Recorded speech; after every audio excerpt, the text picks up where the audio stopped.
One. Hey, it's your man DJ Seiko, part of the Fly Guy. Where we do everything on the fly, on the spot. It goes like that. Who am I on the phone with?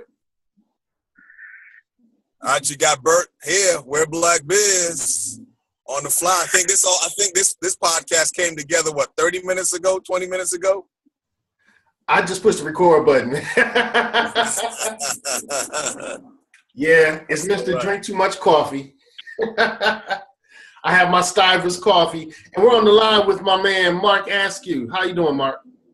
Hey, just fine. Good morning to the brothers. I appreciate you guys bringing the brother into the new technological age. Yeah, with your flip phone self. Hey, you got that right. Hey, look, I'm going to keep it right, like Lucas said, I'm going to keep it right there, keep it right there. Well, look, we were just talking about the situation with Donald Trump and Steve Harvey, and you guys are cracking me up. Can you give a little background on the situation? What happened for real? Well, the way I saw it, and Bert elaborated on it, all I really captured, I saw Steve Harvey coming off of the elevator in Trump Towers. And so I think we started our, conversation with some different views. Should he have gone to meet with the president-elect, or should he not have? And I'm maybe more of the sign of thinking that maybe it was okay. It's certainly better to have a conversation and have access than not to have access. I think what happens beyond that meeting, whether or not if he's being, played like a football or a puppet, or if he uses that relationship and those resources to benefit his interests, other than his self-interest, I think it could be maybe a positive thing. So only time, I think, will tell. But then Bert actually was able to hear some conversation that Steve Harvey shared with the public about what happened after the meeting. And so I plan to get caught up on this podcast on that. I did not hear his statements afterwards. All right, Bert, so you said that he talked about playing golf. Yeah, he said, he elaborated that one of the things we talked about was golf. Okay. Big deal. But I agree with what you said, Brother Seiko. I think he used golf basically in a nice way of saying, I'm not going to tell you the specifics of what we talked about. That's the way I took that, Bert. Well, that's fair and fine. I guess I'm doing a little bit of comparison. Kanye West, a few other people went to visit with the Donald. Bob Johnson went to visit with the Donald. I actually got more out of Bob Johnson's follow-up commentary, which he says, look, one of the founders of the Congressional Black Caucus says, black folks shouldn't go into these things looking for. We shouldn't have permanent friends or permanent enemies. We should just look out for our permanent interests, and so, it's really about the majority of blacks, African Americans, whatever label you choose today, depending on the day of the week, they terrified. They're terrified. Why? All right. Well, you have someone who was trying to get confirmed back in the 80s, who is now confirmed as Attorney General. And we know his views. It's not like something we have to guess. We know where he stands on so-called race relations.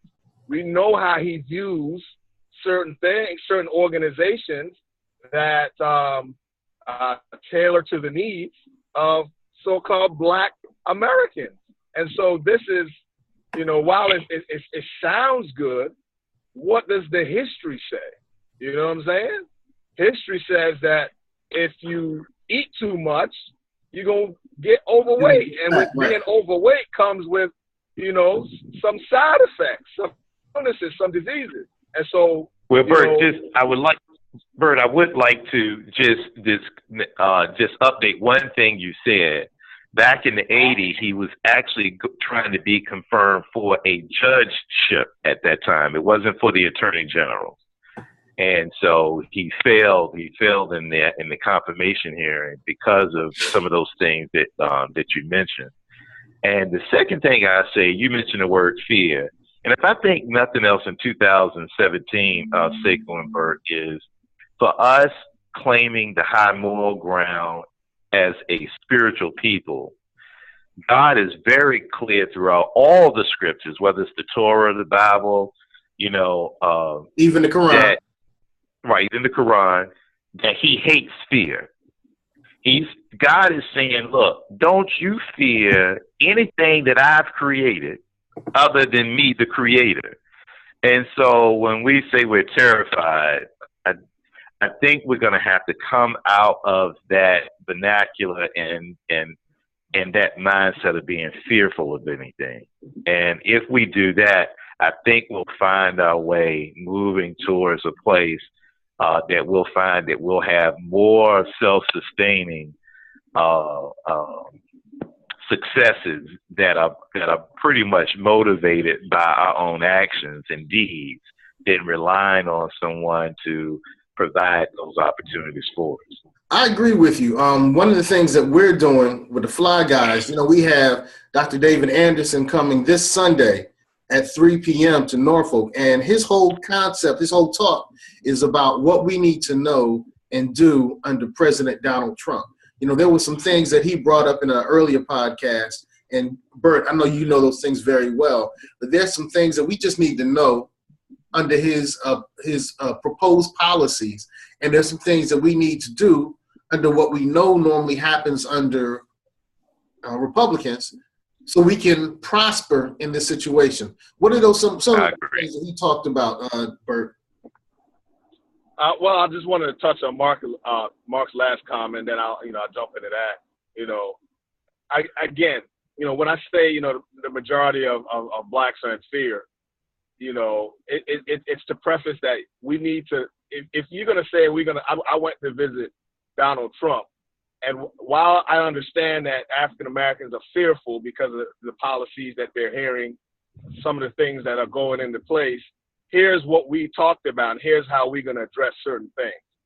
That's what the majority of people want to hear, rather than, hey, look, we talked about goals.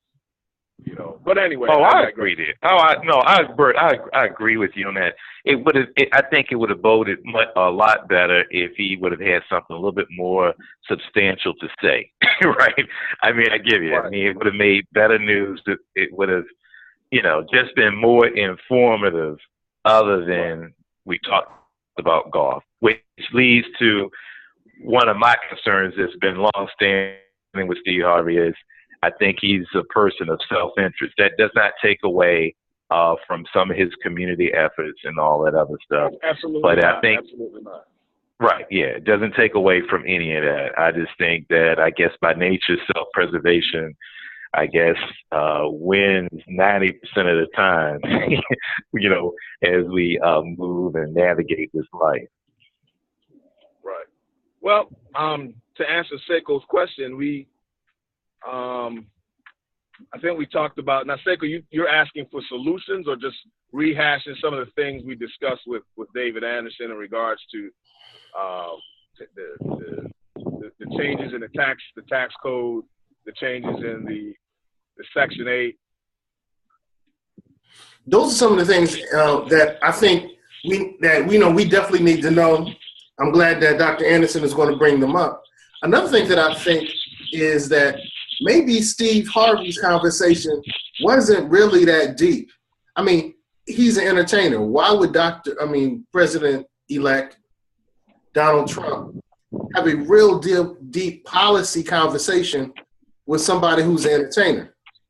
Well, I agree with you, Seiko. Maybe we're expecting too much from Steve Harvey. I would agree with that. Well, see, and I'm going to disagree, and I'm going to respectfully disagree with both of you.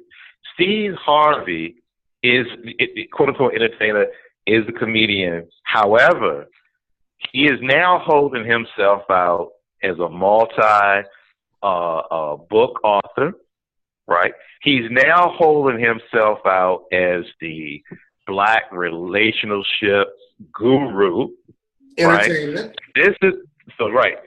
Well, I don't know, because for some of the people that read his book and look at the movies and all that stuff, Seiko, we can't discount the idea that that's real stuff.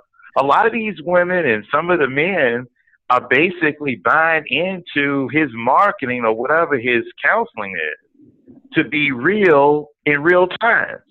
So when they're looking at, why is my marriage failing if I'm even married, right? Why are my relationships failing? They're looking at this guy who basically has an international stage, and they're holding on with their breath to listen to what he's saying so that they can bring some healing or better outcomes to their relationships.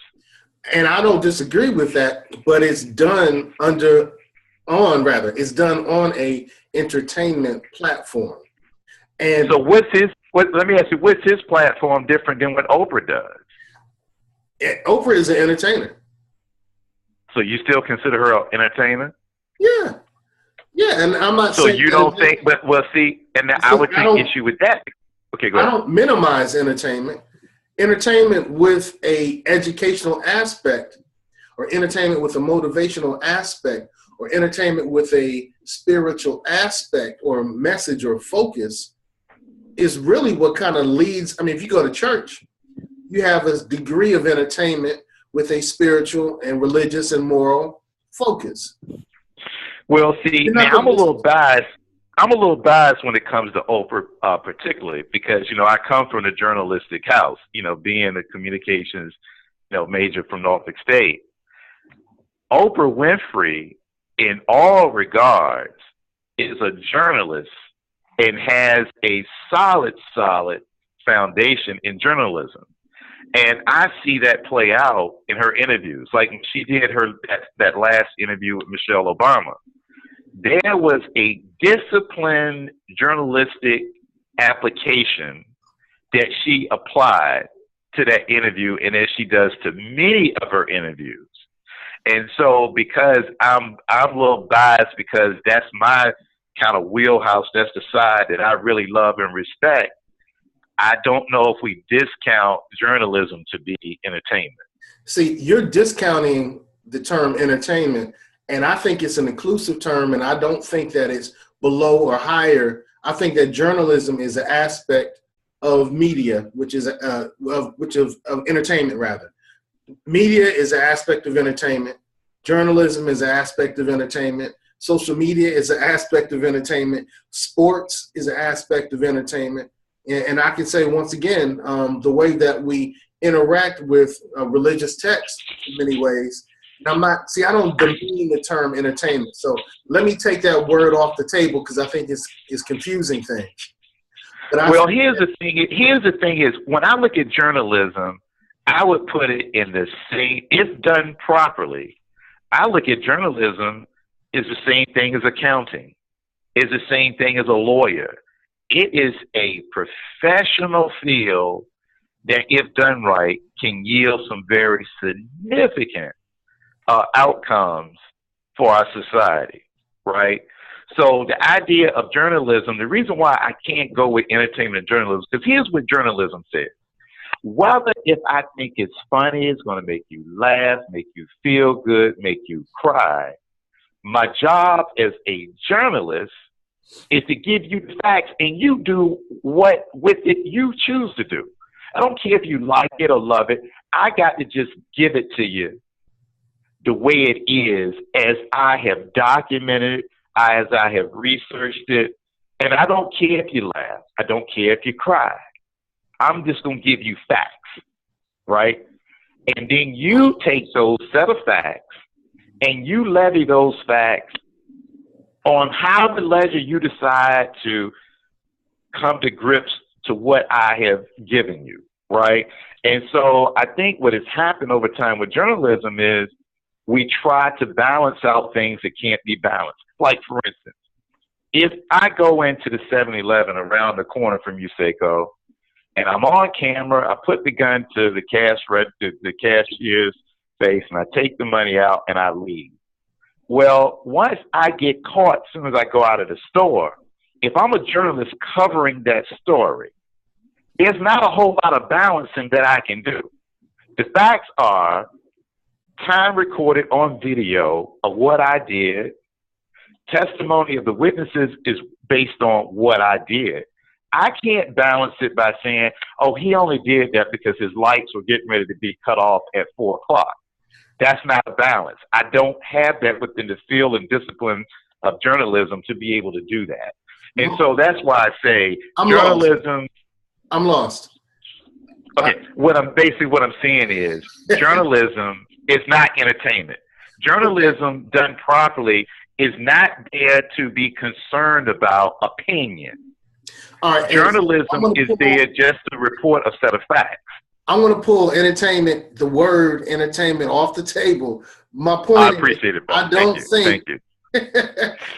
think that a whole lot of work could have been done in one meeting, first. Secondly, I don't think that President Trump has determined where he wants to be able to work with Steve Harvey. He may have just identified a person he wants to work with, and they're trying to forge a relationship. Second, and the third thing is, I don't think at this juncture, he hasn't even taken the office yet. He'll take the office on Friday. He hadn't taken the office. Correct. He's not going to have really deep policy conversations with somebody who's not an advisor at this point. So I think that we're putting too much emphasis and time on what Steve Harvey may have talked about after the meeting. And I see people on social media saying unfollowing Steve Harvey and stupid stuff like that. Well, I call it stupid. To them, it means a lot. To me, it means little. I think that we're making a big deal out of a small thing. Well, no, my thing is I just defended journalism. But number two is I like to push back with you in love. I think we're underestimating President-elect. See, people, and I think Bert will certainly chime in on this one. People, whether we debate Donald Trump's success or not, people who have been able to ascend through the business ranks, one of the things that they really, really practice is not to waste time. So if Steve Harvey was summoned to Trump Towers, I would say confidently, given the idea that I know this man doesn't have time to lose, that he may have probably already had something very pointed to talk to Steve Harvey about, whether it's by way of support, by way of his thoughts about what's going to move, what can I do to make movement in the community. I'm pretty sure there was something very pointed that they discussed, because people like him, they don't have time to lose. And whether I'm right or you're wrong is going to be determined within the first 14 days of his presidency. Hold on. So when we start seeing all these executive orders being signed, zip, zip, zip, zip, zip, zip, then I think you can say I'm right. Now, if you don't see a mass paperwork shuffle, then I would say that you're right. I don't think that there was something specifically talked about. I don't think a meeting with Steve Harvey is going to impact the amount of papers he's going to need to sign within the first week. Oh, no, I'm not saying it's going to impact. No, I think you misunderstood what I'm saying. What I'm saying is that he's a man that has very little time to waste. And what I'm saying is that you were saying that he has not maybe formulated policy to any great degree. And I'm going to respectfully say, I believe he has. No, I didn't say that. I didn't say that. I'm saying that I think it's too early for us to say that he was meeting with Steve Harvey on a policy matter. I think that Donald Trump is developing a relationship with people he thinks can broker support in various communities. Well, don't you think that given his entertainment background, Donald Trump, that is, that he has already interfaced with Steve Harvey on multiple occasions? And wasn't Steve Harvey didn't he, I don't follow it, the Miss Yeah, US. he worked for Trump. He worked for Trump by doing the announcements, being the... Exactly, right. He worked for him. Exactly. So what I'm saying is the relationship is already there. That's what I'm saying. The relationship is already there. I have teachers that work with me every day who haven't met the superintendent, but they work for the superintendent. Okay, I give you that. I give you that. Yeah, but I also, what I'm also saying is that I believe. But here's what I would also say to that is that those same teachers that never met the superintendent would also be very ready and willing to accept a meeting with the superintendent. And I think at that point in time, when the superintendent decided to meet with a specific teacher, although she has thousands under her leadership, that there would be something specific that she would want to speak to that particular teacher about. All right. Well, first of all, I take position with your use of the word summoned. I don't know if Steve Harvey was summoned rather than invited, but the point is, I think we're making too much out of it. And you're saying that you see enough in it to make something out of it. So we just see it a little differently on this point. But no question. I mean, no question. And I'm not trying to make a big deal. I'm just saying this. I just want to be very clear that this man doesn't have time to waste. And when he sits down and speaks with someone or to meet with someone, it's not going to be about dilly-dallying. It's going to be very straight to the point. You're either in, you're out, give you a couple of days or a month just to think about it. If you're interested, call me back. It's not no big deal. I'm moving. Right? That's all I'm saying. Well, one of the other things I think is interesting is it seems like there was a conversation about housing that happened with, Brother Harvey and with Trump and Dr. Ben. Okay, well I'd like to find out more about how that conversation went. Well, and see, Seiko, the truth for the. I think we know he accepted. Didn't he accept the position to lead the housing and urban development? Oh, Dr. Ben, yeah, Dr. Ben, the other Dr. Ben. Carson. Carson. Didn't accept the position, and I don't know what to think about it.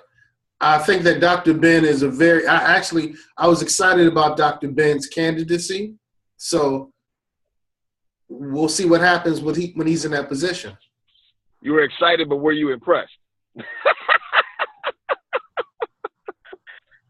I'll tell you this. Were you impressed?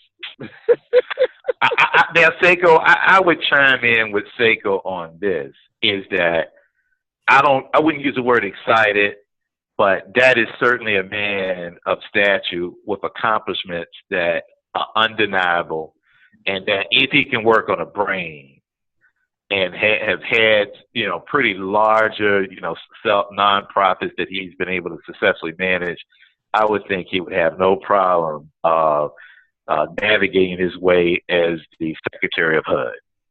Well, right? You know what? To go back to Bert's question, which was kind of funny, I just had to smile about it.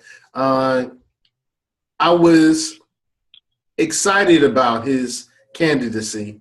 I became less and less excited as I don't think he was able to answer some of the questions that were posed to him.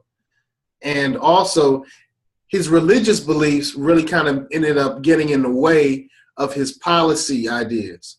And so, and by the way, I'm looking at an article now on ebony.com, and it says that Steve Harvey talks positive change in inner cities with President-elect Trump, who was tapped to be an ally to Ben Carson, the nominated Secretary of HUD. So it looks like he was brokering a deal. Hey, I want you two gentlemen to sit down and become friendly with each other because I think that, Steve, you have something that can benefit what Ben has to offer. Right. And that's why I say, Seiko, it was very pointed. A guy like President-elect, like I said, if he gives you invitation, summons, or whatever we want to call it, he's going to have something very specific in mind, right? And so, and the thing is when Bert, you mentioned that our community is nervous, but I was so happy to hear Senator Sanders mention through his campaign, something that we really don't acknowledge.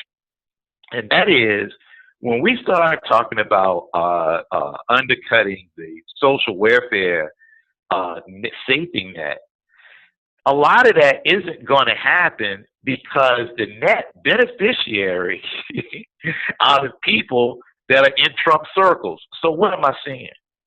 The majority of the upper class are the ones who own mass properties that benefit from Section 8. Okay?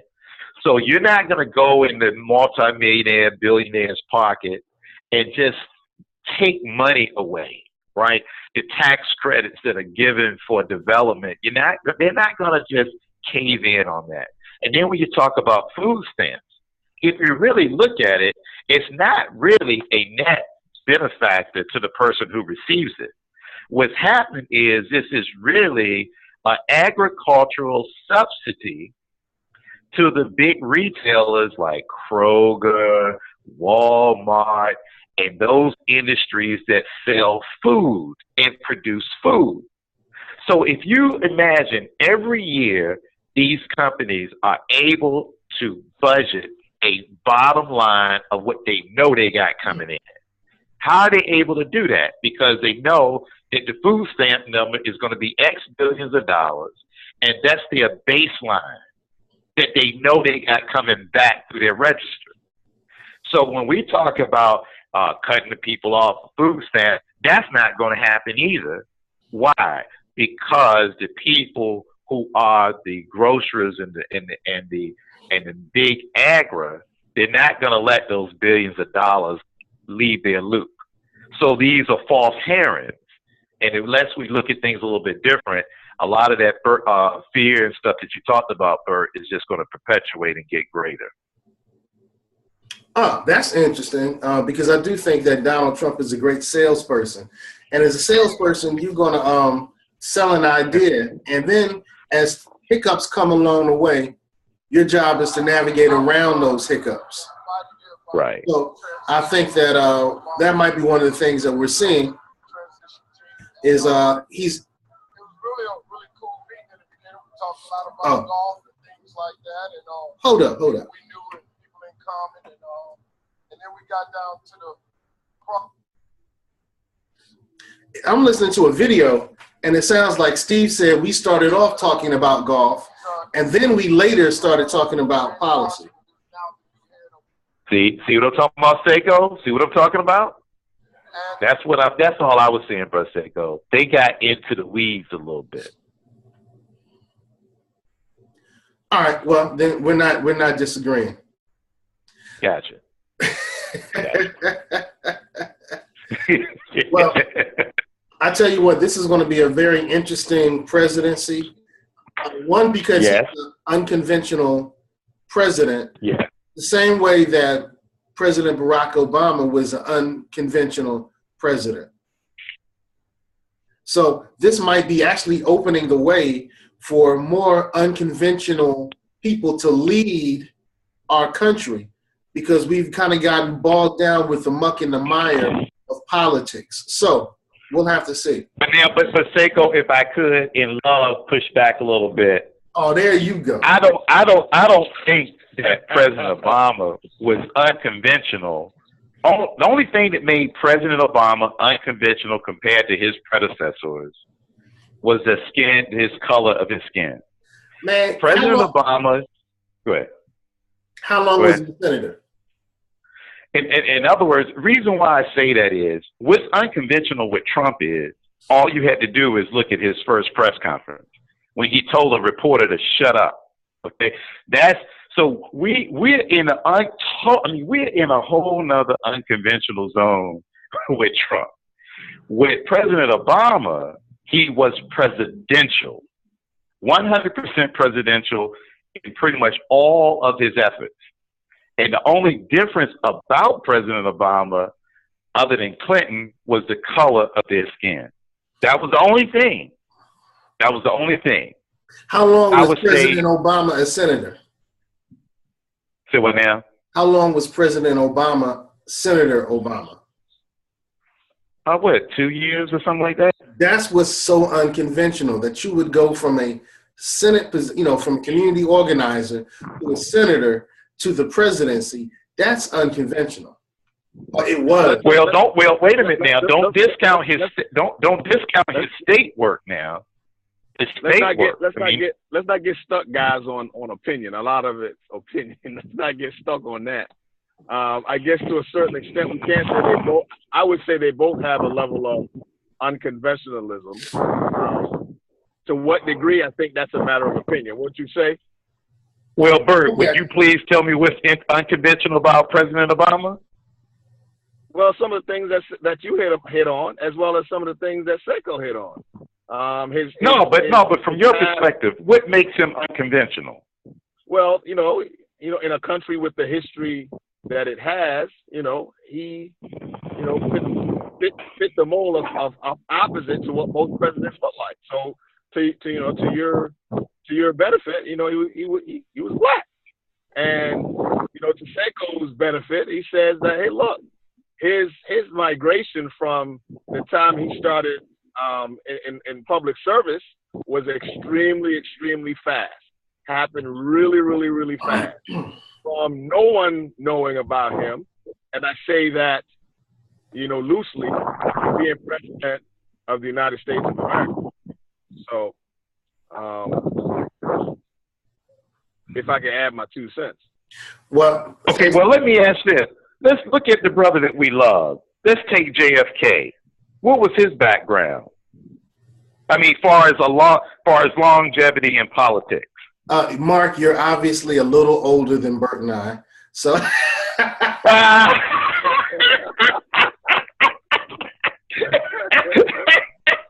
Hey, look, but wait a minute. But we still know who JFK is. But he came from a well-known family. Yes or no? Sure.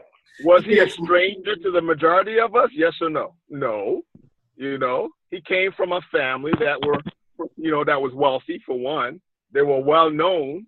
They already had political. It was kind of like baby Bush coming from the Bush family, So while we may not know of him through his public service, we knew of him because of his family's notoriety. That's true. Well, okay. Interestingly enough, I was at a watch. That was a good one, Seiko. I like that one. I was at a watch night service, and for the Mount, and the minister Kim, whatever his last name is, Kim Brown. Right. He mentioned that a person who didn't seem qualified has risen to the ranks to be a leader, and that in this coming year and this coming time period, people who are seemingly unqualified are going to be able to rise to the ranks. So I took that message and I said, well, who is unqualified seemingly to really make a big economic change in America? I think it's our time. And those of us, the three of us, and those who are like-minded, if we start our 4 years of focus, if we start doing things economically that are going to change the trajectory of our community and our nation and our race direction, those of us who seemingly would be unqualified, we can actually rise and become the leaders. Well, Seiko, I think you could get a city council seat in Virginia Beach now. And I mean, I'm not being funny about that. I mean, I'm being serious about that. Seiko, I think Seiko, right there in your city of Virginia Beach, where you guys have no black representation at this point, that giving your legacy, your concern for children and education, your ability to be technically competent, and with your social set skills, and out of all those parties over the decades that you've played, you have a name, and you're a resident, and you're serious, about whatever you do. I say take on the Obama challenge. He says, look, get a clipboard and run for office. And I think starting from this podcast, 2017, that hopefully you would look at something on that level, or at the least, look at maybe a school board position in Virginia Beach. Hey, I think you make a good point. As a matter of fact, I call him the crossover king. You know, Mr. Kumbaya himself. But I think you make a pretty good point, because I was very familiar with one of the companies that provided marketing services for the council member who was the sole African American council, and they outspent the incumbent council member, I would say 2-1, and it was thousands of dollars that was spent on marketing on the campaign. And I had a chance to sit down and talk with one of the owners of the company who is in the digital marketing space, and I said, "What was the lesson that you learned from this experience?" And this is what he said: "While we outspent the incumbent and we still lost, we learned that it doesn't matter how much money you have to spend, if you do not make a connection between your constituents and yourself, you'll never make it." And it really goes to show Donald Trump was outspent by Hillary, because being in the marketing space, I had privy to some of the numbers. Donald Trump was outspent by Hillary. As a matter of fact, I was told that in our market, Trump didn't spend any money. If I'm stating that accurately, I'm sure he spent something. I'm sure he spent. Well, as far as television commercials go, commercials go, and he still made a stronger connection with the people, and that's where he outdid Hillary. It was the connect, and he wasn't connecting with everybody. It was the type of constituents he was connecting with at the given time. And so, to your point, Mark, I think Seiko could run for. Seiko, I'm being really serious about that, man. You are a serious individual that well read and don't mind reading and researching. And I tell you this, it would support what you just said. We're in an unconventional moment. And so at this point in time, I think you would be perfect to get the ball rolling locally. Well, I received that. I received that. It's actually interesting because I've actually had those aspirations, and I actually just pushed them back, but maybe it's not time to. We have a minute left. Any closing remarks on Steve Harvey, Donald Trump, Dr. Ben Carson? I think we announced. No, I would just say, not does a president make us the individual, and that it's for us basically just to reassess where we are in time. And I think as Minister Farrakhan lectured one time, he was saying, "Do you know what time it is?" And he says many times we can be doing the right thing, but at the wrong time. Sometimes we can be doing the wrong thing at the wrong time. So I just think that as we move forward, and I think we just need to acknowledge what time is it, and just pray that God's wisdom will reveal the proper answers so that we can make the right decisions at the right time. Bert, close us out, Bert. We have 15 seconds. Like I always like to say, everyone wants to be on a winning team. They just don't want to be on the team. They want to know that they've contributed to the success of the team. So, Mark, thanks for the contribution to the team. Together, we have unlimited potential, and we're in unprecedented times. So let's work together. And as I always say, stay fly. Peace.